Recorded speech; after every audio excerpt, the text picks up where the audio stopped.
Ladies, gentlemen, and all fight freaks. How about a warm welcome for tonight's guest? US-based Filipino-American indie action actress and martial artist, Angela Jordan, joins us for this episode. So hide your grandmothers and pretend you're Jackie Chan. The Diego Bandido podcast is about to begin. It was an eventful morning. After I messaged you, did you receive my message? I just woke up. Talk to you later. So I had a quick run. I had a quick run in the village, and then I did some heavy bag work. And then when I was heading towards the house, I saw a snake outside the kitchen. Yeah, I think I would have been like, okay, I'm going to do another like mile or two or something until that snake goes away. I would not. I would not be doing that. The good thing is we have a nanny at home. You know, in the Philippines, I don't know if you're how familiar you are with the culture here. I don't know how long you've been there, but we'll get there.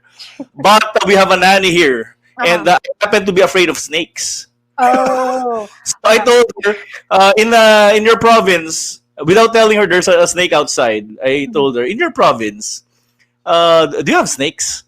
She said, yes. How do you kill snakes? We just take the head off. Ah, good. There's a snake outside. I'm afraid of snakes. Can you take the head off? Oh my gosh. So that's what she did. I'll send you the video later. Or maybe I'll post it on Video, Instagram. geez. You might have to like blur out the lines if that's the case for that. I don't know. Like, oh, geez. Yeah, it was. So it was an eventful Saturday morning here. It's a Friday there, Friday night, right? Yeah, You know what? I also had I also made a mistake of thinking that it's our schedule here is at 9 a.m. Although I received your email confirmation on the time, and I said that yes. I really thought it was 9 a.m. So I was about to take the shower, and I thought of checking. Yes. So I saw the email you sent me. It's at 8 a.m. and then I googled it, 8 p.m. EST to Philippine time, and it says 8 a.m. So I rushed down here. I rushed down here at the den. Oh, good. But maybe let me get straight to the top question in my head. Okay. Which is basically before I ask about also how American or how Filipino you are. Oh. I'd like Yeah. I'd like to know your experience on pursuing the field of stunts. Being a stunt woman, how has it been for you? I mean, I've been more particularly in like I say the YouTube scene and like the indie action scene. So I've never been in anything past like I guess you would consider a Hollywood production of the sort.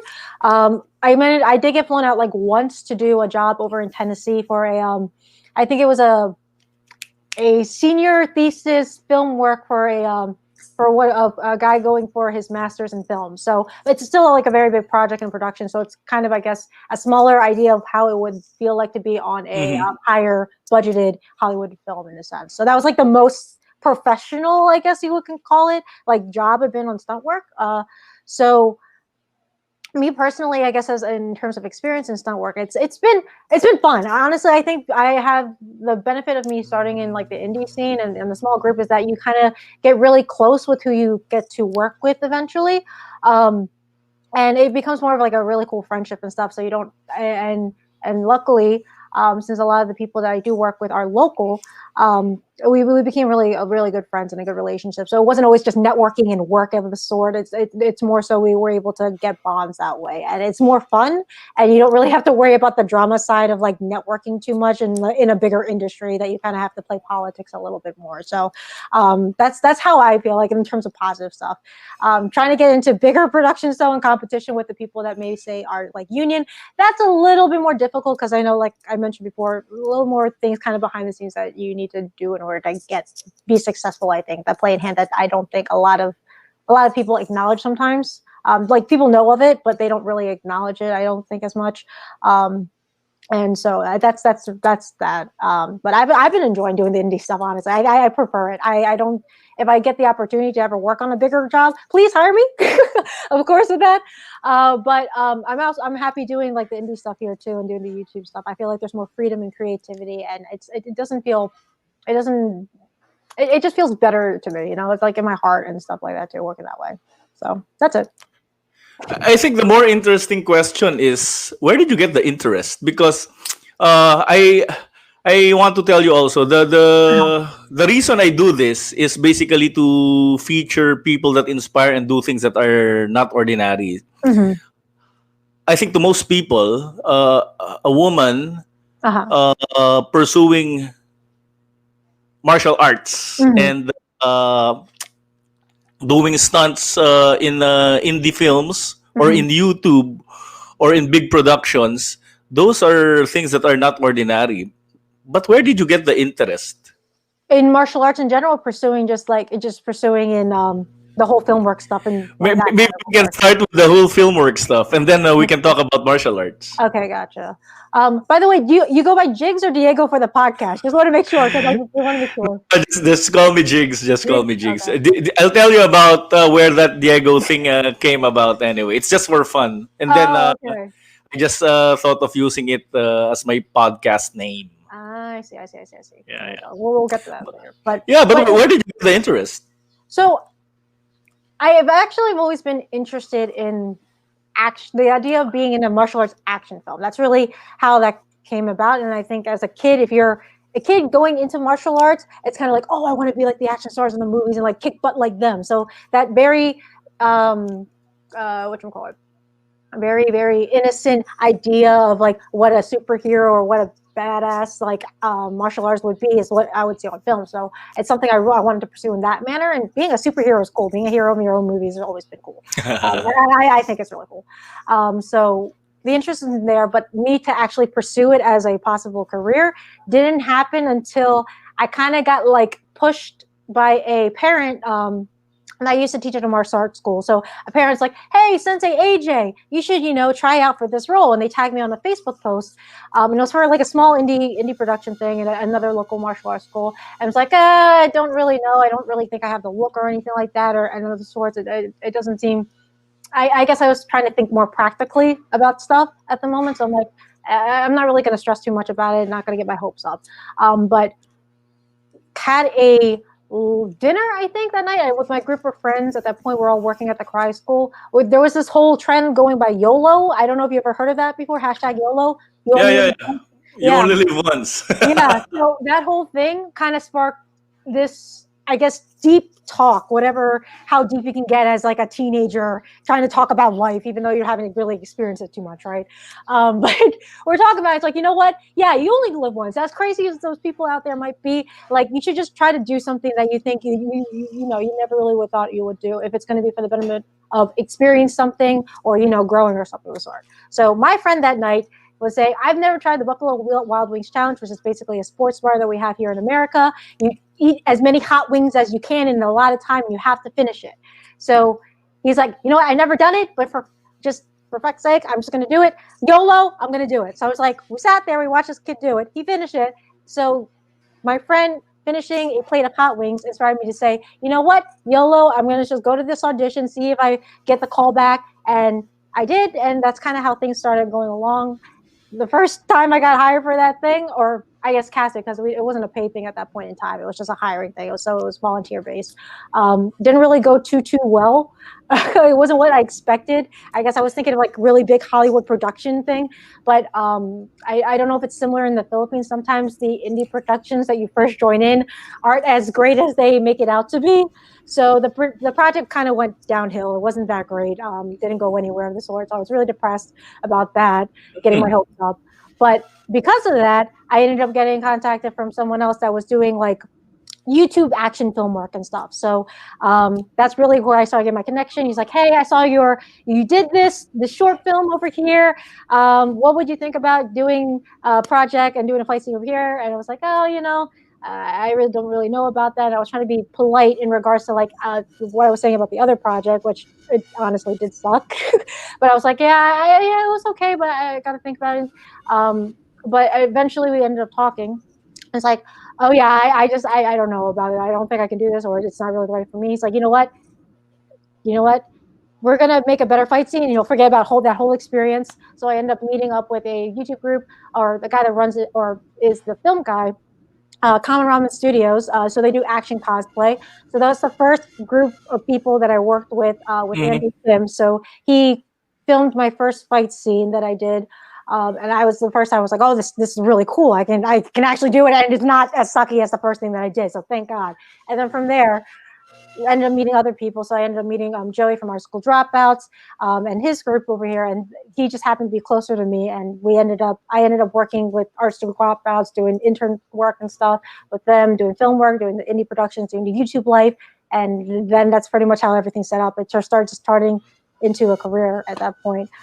So yeah, it's a really long-winded story. It's just that happenstance happened, and I just met the right people on the right path, and I kind Mhm. of like ended up melding together, almost like kind of fate, like made it happen. I did like things that didn't. I didn't think certain things would turn out, or that I had the opportunity, but then things just presented itself, and I was really, really happy about that. So thankful for those opportunities that happened too. So, yep, When was that? How long ago was that? 4 years now. I think 4 or 5 years almost. Yeah. So Four although or 5 years. I haven't been doing it for that long, to be quite honest with Yeah, you. not a very long time. Hmm. But that's a good thing also, because it also, because you're still very young. It also means that there's still really a long way to go, and there are a lot of opportunities. Just crossing and hoping and praying that there's still more to come. So yes. In the Philippines, indie films are big. There are those that suck, and there are those that are also good because they are Hmm. featured in indie film festivals. The thing with the indie films here is that when it was starting around more than 10 years ago, it was such a cool thing, and it was very artistic. Mhm. It was considered largely, well, up until now, but more so before. It was considered largely a an artistic genre of the film industry.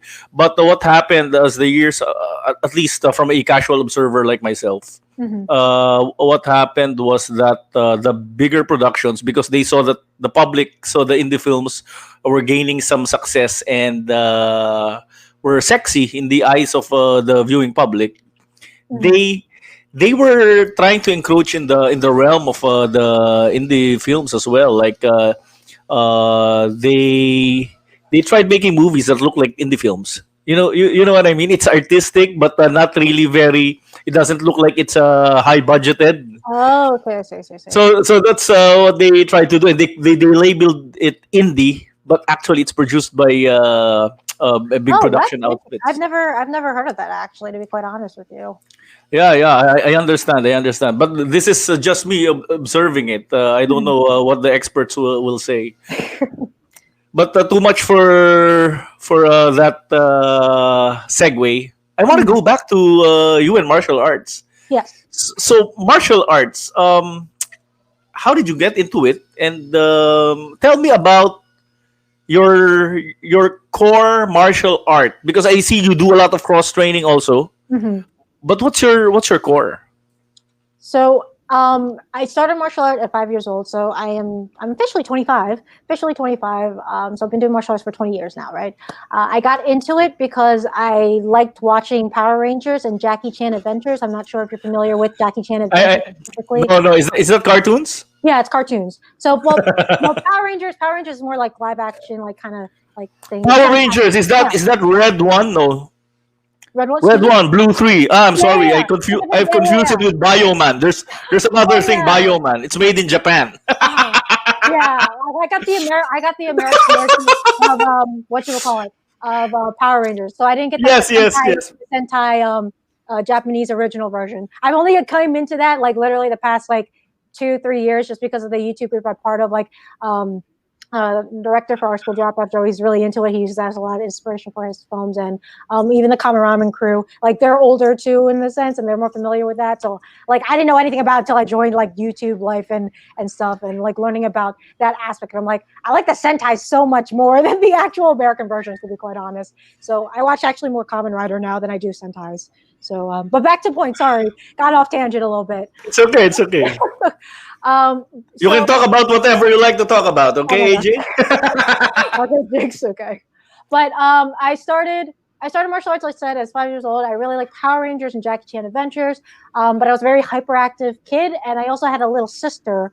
So me being a super hyperactive kid, and then kind of like I guess a rambunctious older sister too. I guess I would practice the moves, but sometimes had to practice the moves with my sister, or more like on my sister, as my mom would tell me. So she's like, hey, we should put this girl into martial arts since she has an interest, but also because she should put her energy into better, more productive and controlled manner. So let's put her into some activity. So martial arts tend to be the thing. So they actually found a martial arts school not too far away from my house, like 10, 15 minutes, not even, and did my first intro class. And I think from that point on, I really loved it and enjoyed it and stuck into it for the longest time. Like I said, 20 years. I really haven't stopped since then. And like my school that I started out with was American Kempo Karate and sports karate. So I don't know if you're familiar with the style. Yeah, I am. Yeah. So, but the thing is, me personally, I consider myself more of a performance sports martial artist. Even though I do have a black belt in a traditional Kempo, like a ranking in there. It's just that my school is more heavily on the performance side. So I don't ever claim to be like a traditionalist whatsoever. I'm more like sport performance stuff, even though I did have a little bit of experience. It's just not my forte. I didn't really get that much education into it. So yeah, sports karate, that's what I started out in. And then through the periods of training, the evolution of our school and the instructors and such, and also the time periods of what was popular in martial arts. So when the MMA scene started like hitting and picking up, that's when we started incorporating Muay Thai, American Muay Thai, I should say, and also BJJ grappling, even though I didn't really heavily train grappling that much at that point in time. But the Muay Thai I really did love, and that kind of stuck with me, at least the basics with that. Got a couple years of experience in there, like 3-4-ish years. Then we changed schools, so didn't have a Muay Thai program anymore. Went back to like the karate stuff, and then I ended up going into judo because I was looking for something else to supplement. Because at that point in time, the first experience of cross training, I really wanted to delve into it more, and the idea of like taking things from different martial arts and kind of like make it for myself, make it my own style, or just the way I want to fight, or how I interpret martial arts is something I ideally like. I really like I don't know if you ever watched the anime Kenichi, the Mightiest Disciple before. I don't know if you ever heard of that anime before.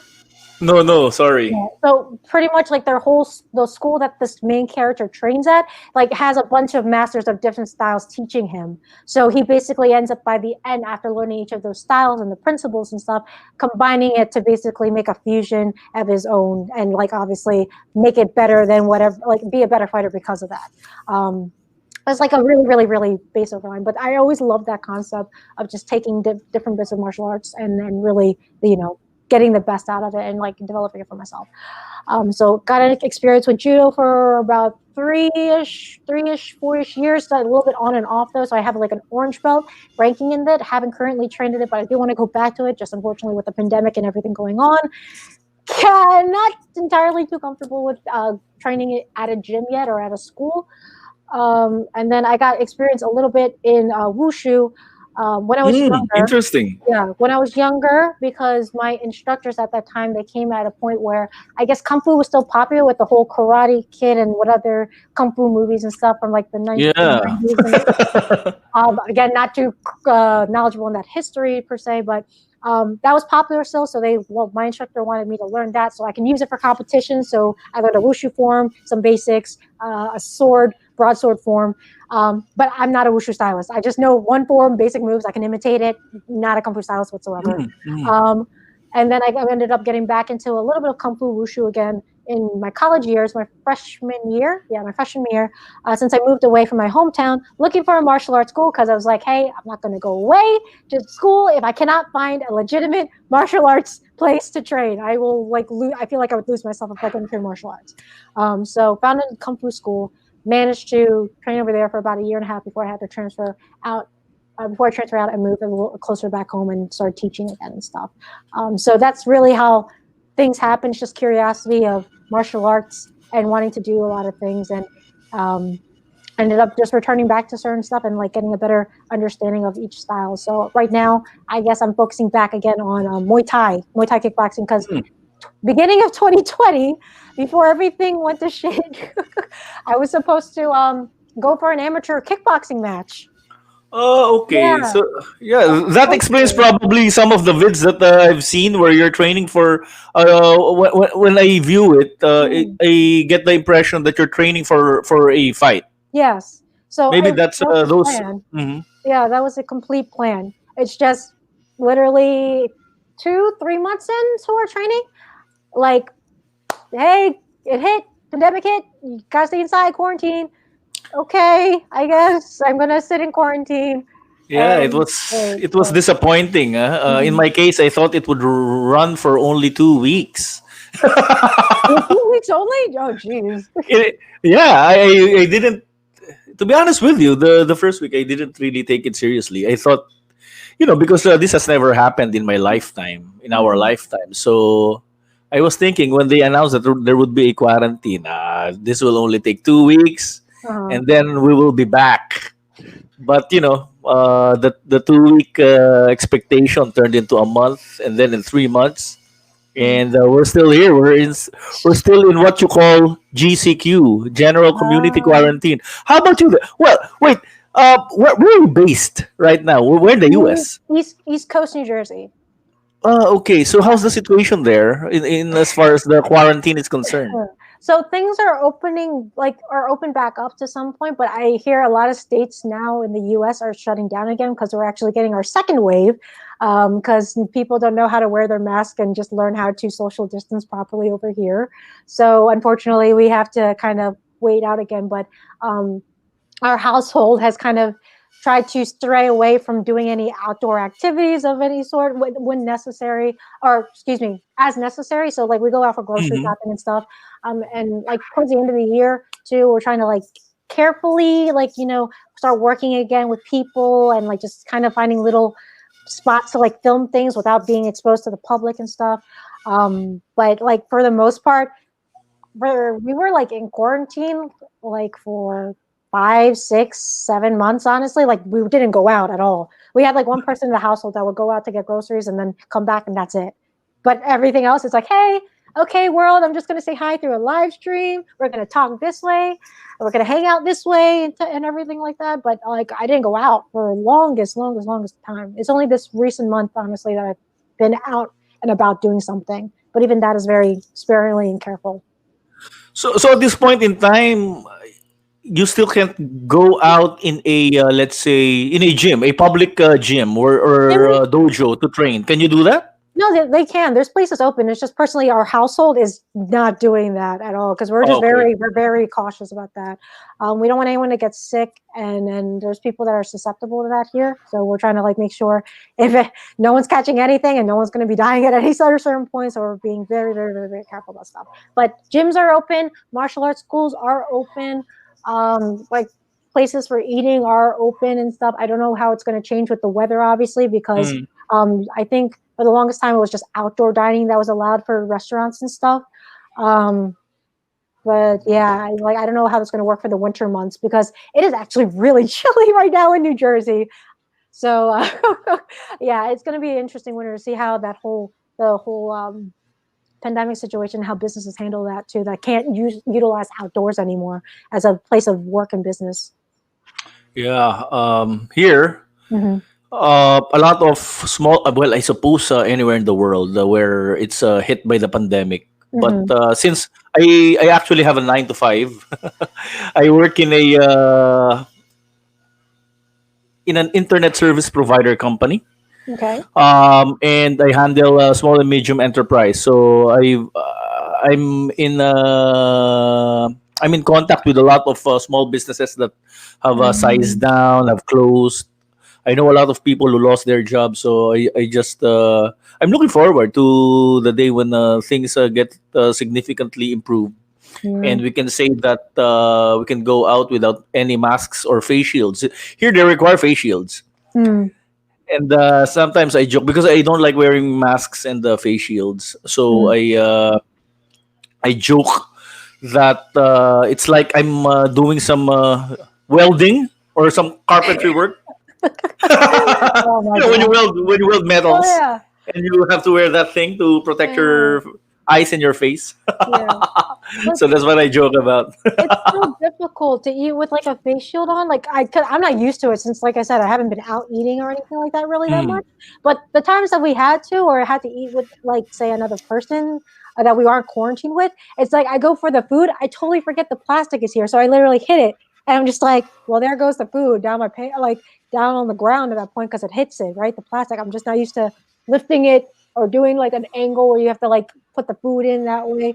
It's just it's inconvenient, but at the same time too, if it's inconvenient but it's going to protect me, I'll deal with it, obviously.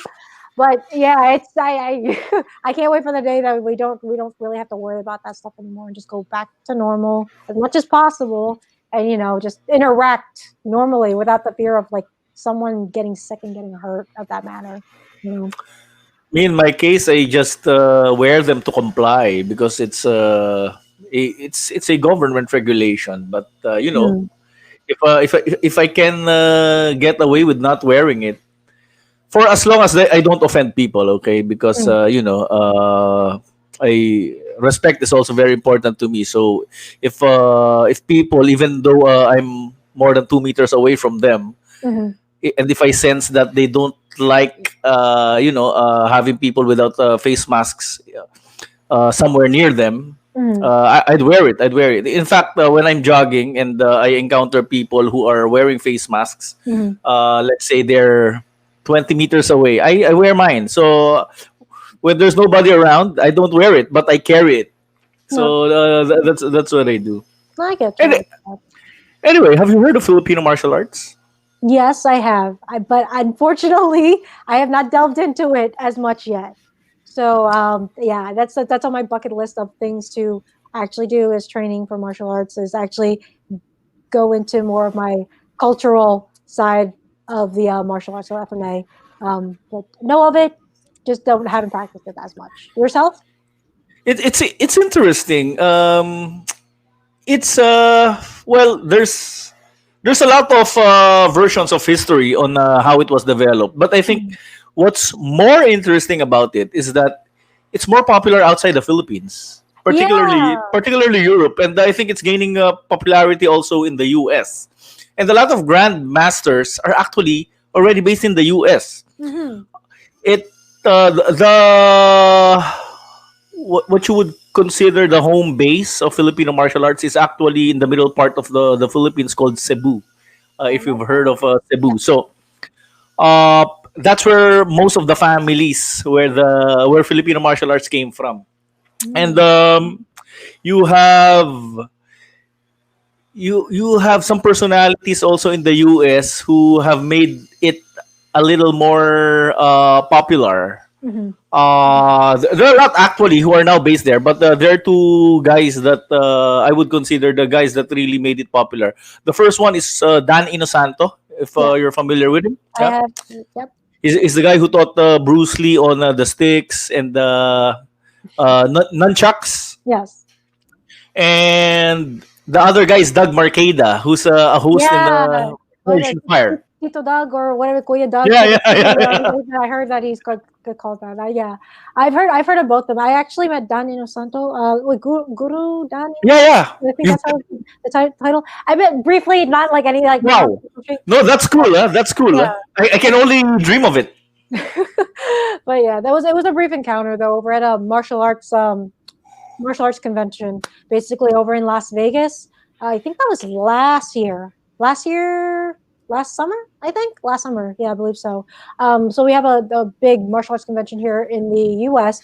Called the Martial Arts Super Show. There we go, Martial Arts Super Show. Sorry, there's a lot of acronyms sometimes. I had to think. That sounds cool.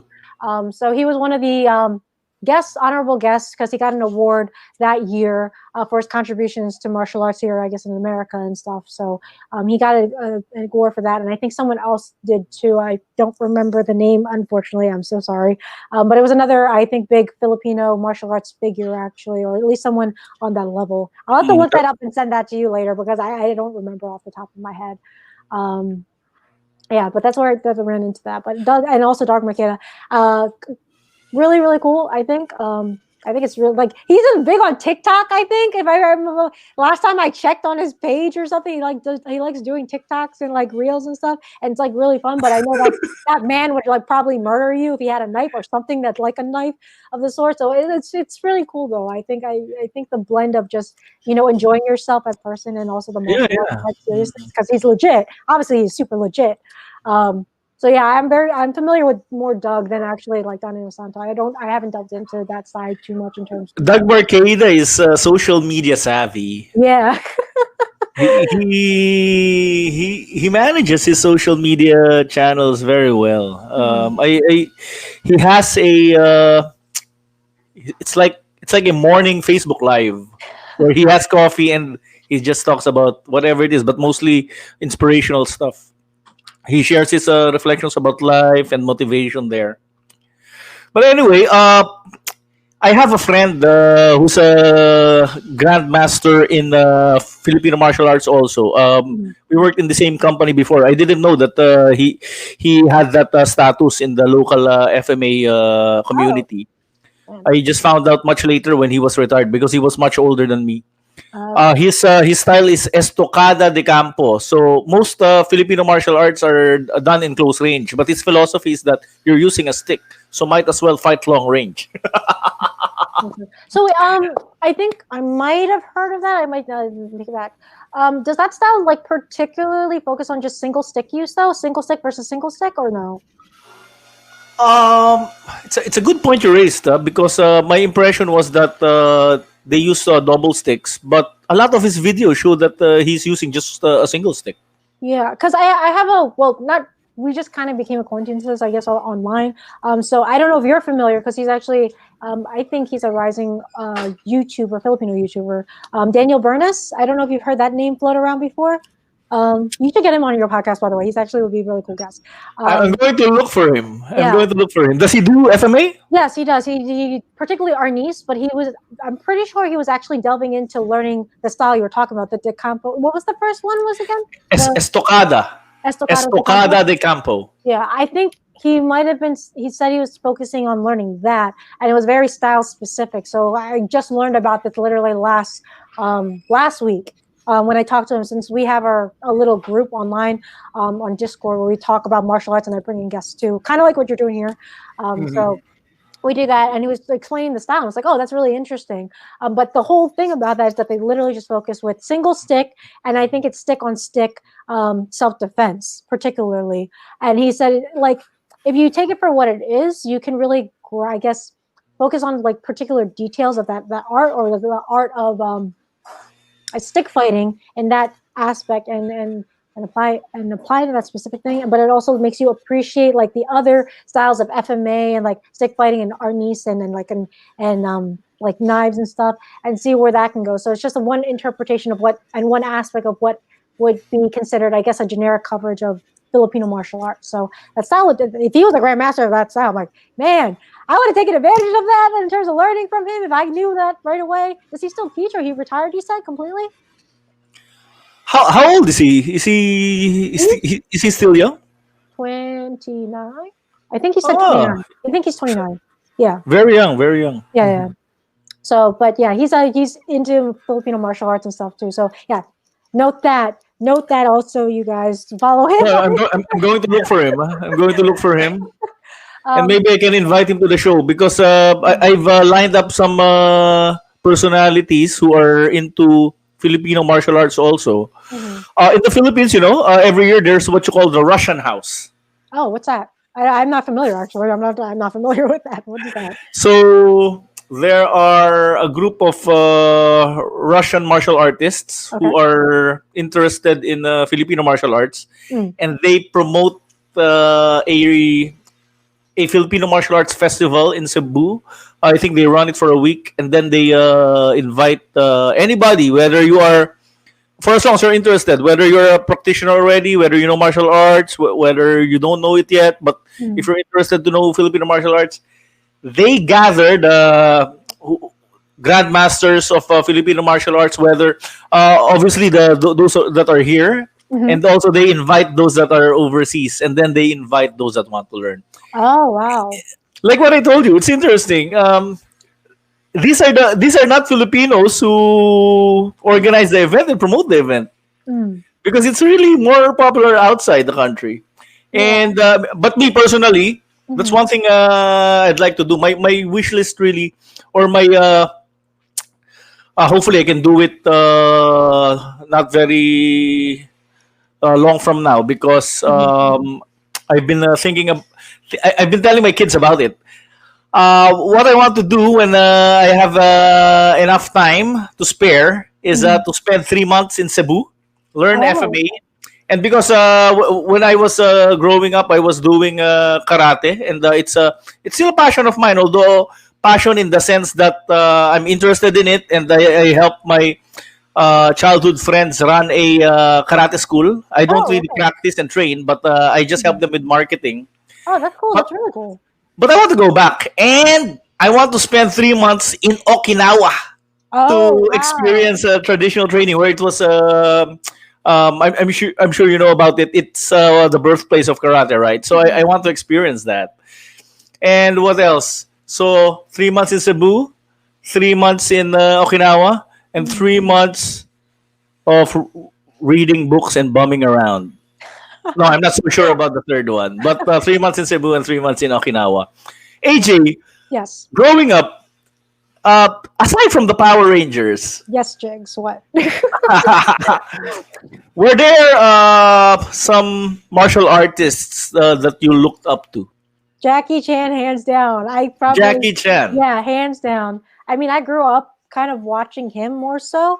That was like, oddly enough to say, like American, a lot of American martial arts films that I first got exposed to as a kid were not to this had as a child in comparison to the Jackie Chan movies. Like, are you familiar with the original Karate Kid?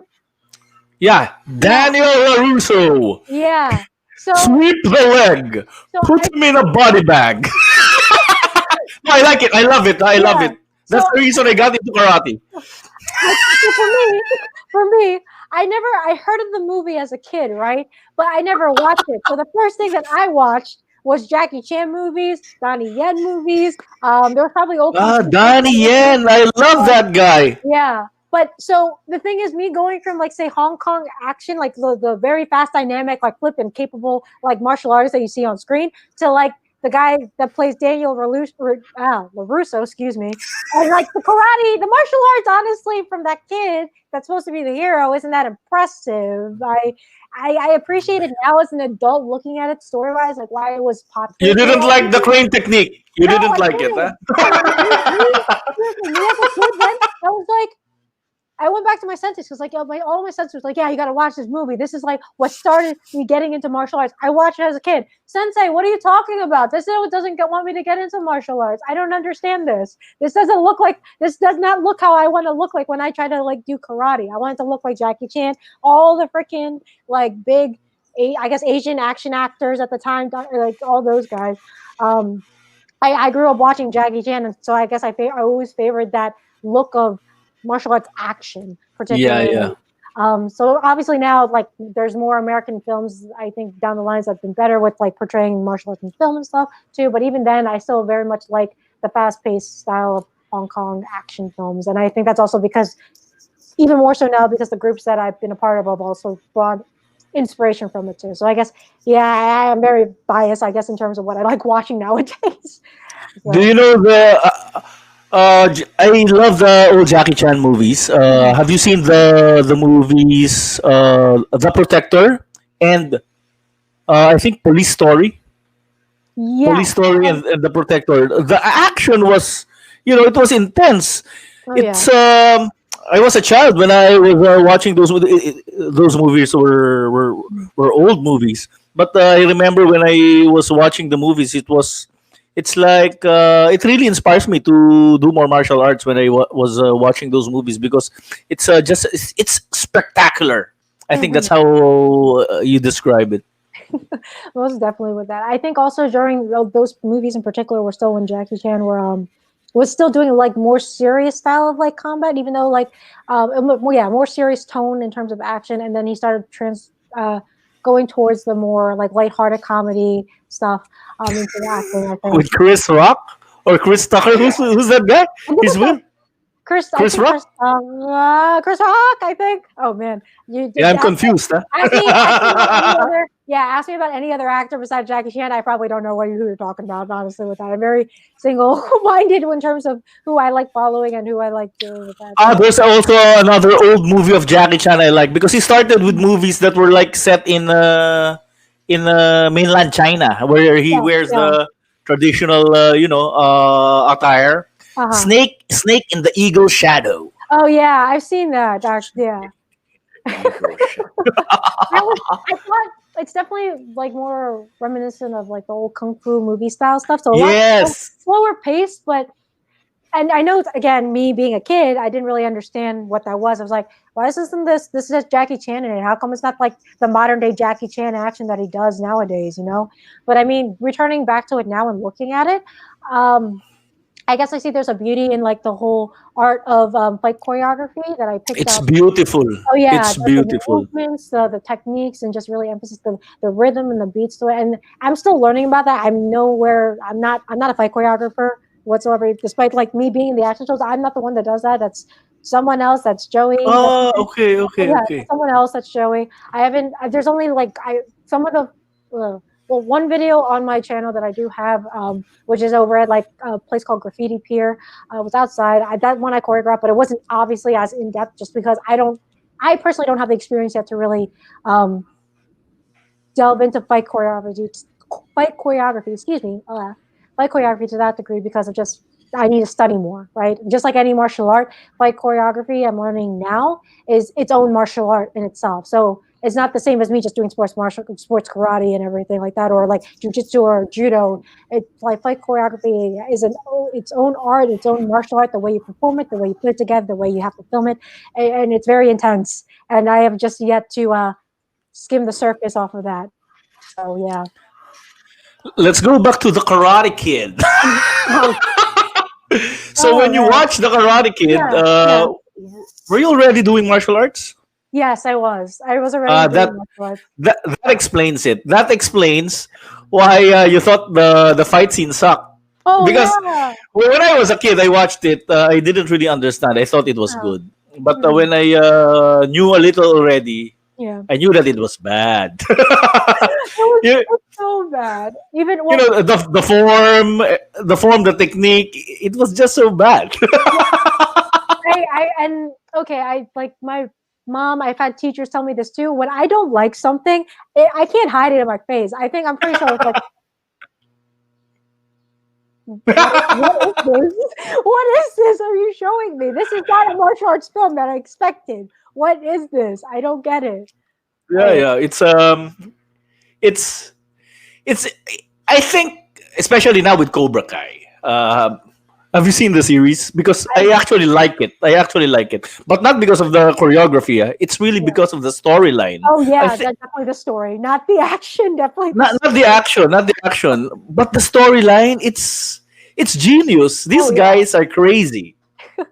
Oh yes, I've seen. I've seen season 1.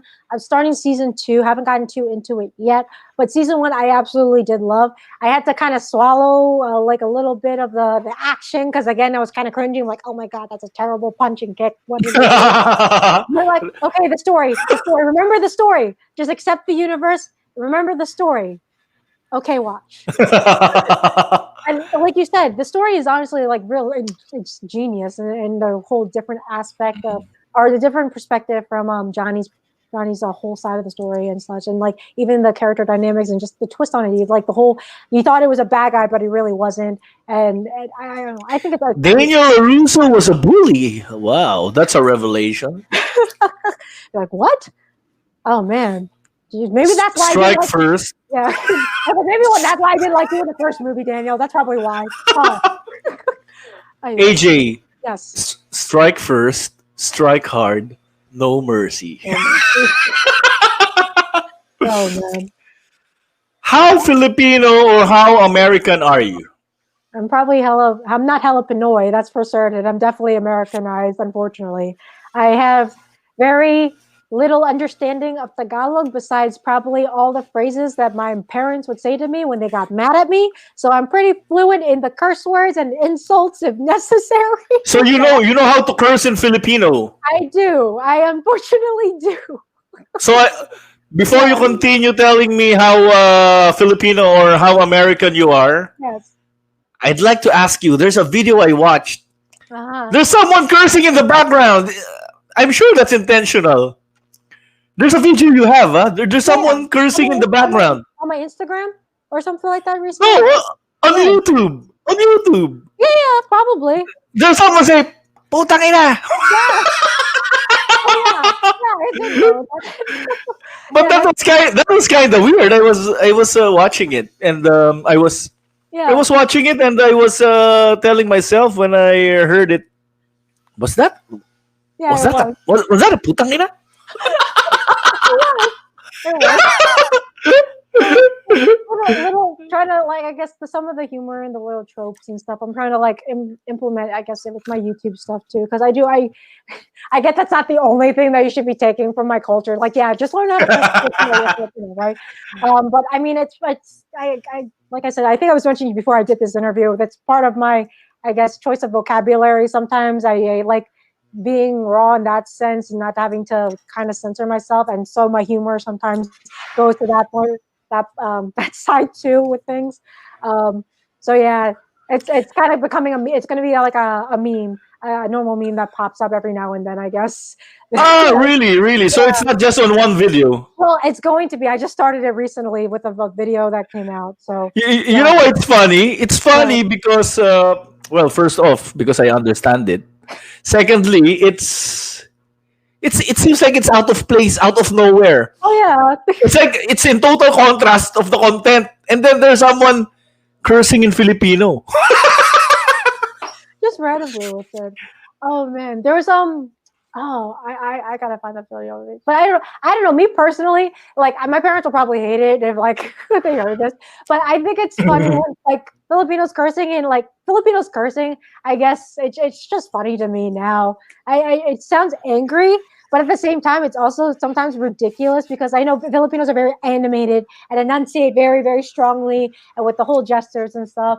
So when you get very passionate about, sometimes it kind of comes off as very comical and over dramatic. So maarte, I guess, is what you would say. Correct. So I guess me nowadays, since I trying to like also calm myself down, and I guess when someone else is like getting really mad, and I just see them going on tangent, and even like it's been like a couple months, I think a couple months since last time I like had any kind of altercation with my own parents, but my mom was cursing and I was just like, I don't know why we're arguing, you're cursing, but obviously if I laugh, I'm going to get in trouble even more, then it's going to be more cursing and other stuff, palo or something of that matter. Palo. So I'm just like, I just have to hold it, but in my head I'm like, I still love you, Mom, but like there's no reason to get that mad at this point in time. So sometimes cursing in Filipino is just funny to me now. Just being mad and cursing in Filipino is funny to me. So I assume you grew up in New Jersey. Is that correct? Yes, sir. Yes. Where were you born? New Jersey. There. Oh, there also. Yeah. Okay. Yeah. How long have you been to the Philippines? I saw a post in Instagram where you're in Baguio. Is that in Baguio? Oh no! That photo, I just placed it for the Filipino tag just to try to kind of like marketing, social media marketing, because I'm a social media person and online and need to get views to eat. Yeah, it caught my attention. Plus the Boy Scout scarf. You know the Boy Scout scarf where you have a Carabao to tuck in the scarf. Yeah, that's from my cousin, my younger cousin. But I visited the Philippines, I think it was like again like about a year ago, January in the winter months. So it wasn't like super super hot there, thank God, because I've been to the Philippines before then, once before that, but that was when I was like, I want to say like 11, 12 or something like that. So the time that I came back was another 10 years. So I haven't been back in the Philippines since then, since last year. So how was it? How was your visit last year? Well, actually, it's really good. Well, first of all, a lot of things upgraded. So in terms of air conditioning and comfortability, was so much better this time around because we actually stayed at a place that had air conditioning, and 10 years is a long time, dude, yeah, huh? like I remember, I hated it so much. I was probably me also being American and not really appreciating what I had also too, just Yeah, being yeah, young and stuff like that, you that's know. understandable. Yeah, so I know I was complaining a lot because it's hot. It's always hot. So the only thing there was a freaking fan. And then I want to move around. I want to be active as a kid. I can't move around. So all I do is sleep all day in the heat because I can't do anything. And plus the mosquitoes and the cockroach. Correct, correct. At one time. Yeah. You're lucky. There were no snakes. This probably was. I probably don't remember. Because there was there was not a wildlife, particularly more so the bug side. Oh no, the butike. I was really fascinated by the butike. I used to play. Butike. Yeah, I love playing with my kids.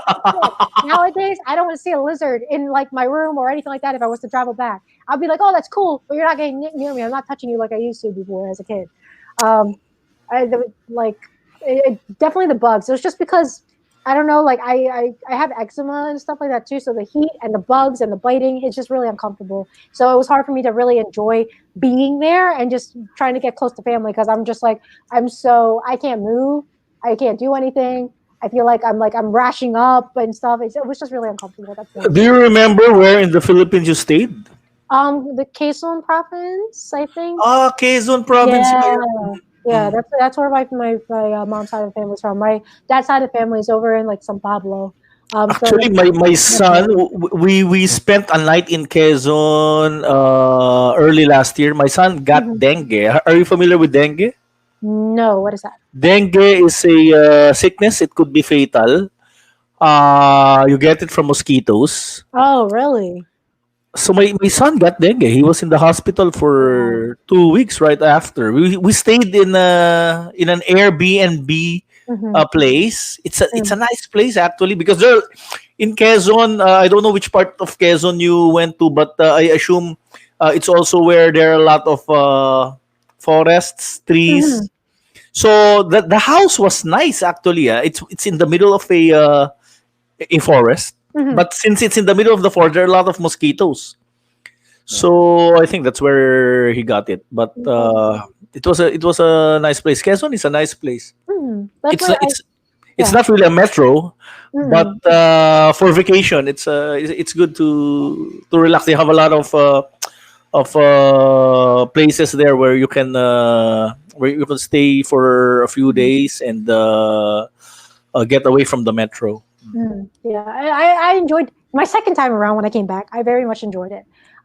Just because I think the living situations and the updating, obviously, a lot of things kind of made it a little bit more comfortable. So I was able to really enjoy, I think, traveling around the place, the island, and the area there. Talking with my cousins also. There was a language barrier also at that point. So I couldn't talk to anyone because I didn't know Tagalog even back then. It was hard for me to like converse with my cousins because they didn't know English as much. And everyone's intimidated to really try to talk and speak or anything of the sort. They were looking like you as if they just discovered fire, probably. Yeah, probably. I'm just like, Mom, what are they saying? I don't understand. And she's like, no, just talk or something. I'm like, about what? I don't know. Like sign language. That's yeah. Do this, and this. Yeah.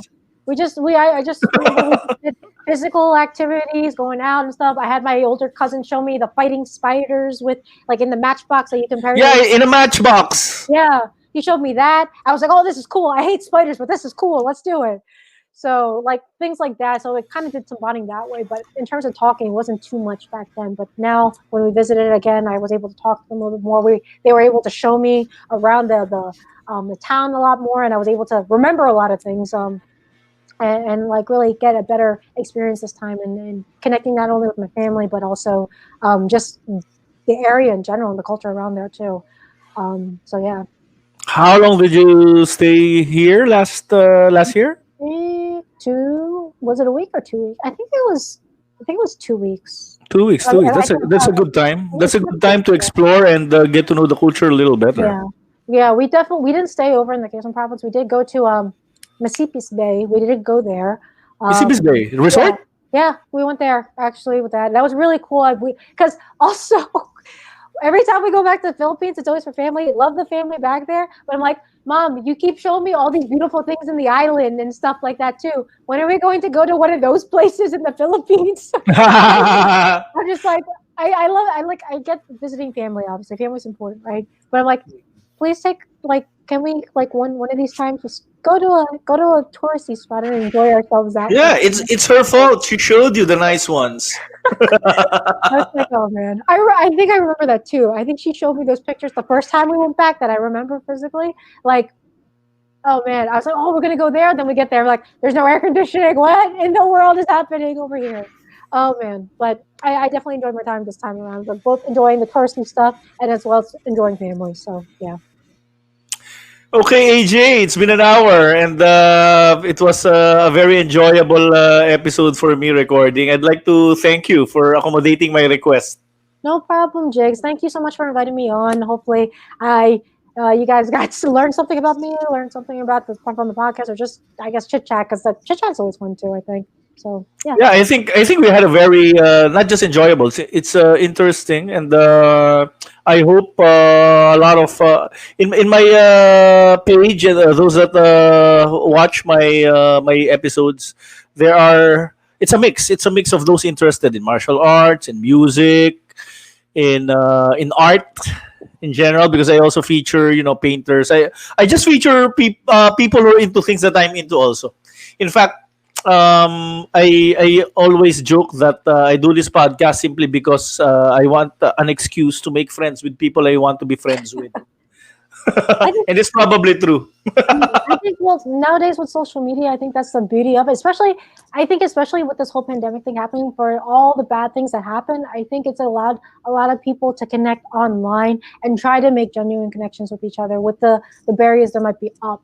I know that happened for me. That's how I was able to connect with a lot of other people that I honestly would not have connected with if the pandemic never happened. So it's very much a blessing in the midst of all this chaos that's happening around the world. Right. So I think it's cool. I think it's great that you invite people on to Mhm. share their experiences, share their story on your podcast. So that's really awesome.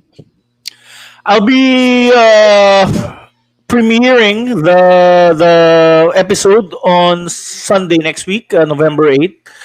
Uh, I'll let you know after. I'll send you the link. It's going to be on Facebook and on Spotify as well. Because recently I opened an account in Spotify. I think it's a good. Oh, no, I think it's the best platform if you're doing podcasts. So I gave it a try. that's what they said. Well, like they say, just try different channels because the more eyes, the merrier. So you never know where you're going to find your big break, right? So, Right. I enjoyed the episode. I enjoyed talking to you. Thank you. I have to head back in the backyard and bury a snake. oh, do you Have mind? a good day. Do you mind if I do a quick plug by any chance? Of course. Go ahead. So yeah, so again, so thank you guys for having me. Thank you, Jakes, for inviting me on. So I am AJ Kick 101. You guys can find me on Instagram, YouTube, Facebook is official AJ Kick 101. I am on Twitter. I am on TikTok. I don't use those as often, but you are welcome to me there. Feel free to comment and feel free to follow. And if you like what I do, which pretty much at this point in time, just documenting my martial arts journey, where it goes from training to both the performance aspect and also the actual application aspect in terms of just practicing for fitness, practicing for competition, for fights, and also like performance aspect too. So it's all the martial arts journey kind of incorporates a lot of things. So hopefully you guys enjoy that and you also learn something while having fun, because I like bringing out the lighthearted aspect of martial arts while also showing the actual work and also training in the serious side of it too. So yeah, check it out. And if you guys like it, awesome with that too. So appreciate it. And thank you again, Jakes, for having me on the show. AJ, I will be posting the links to your social media channels on the description when I post it. Okay. Thank you so much.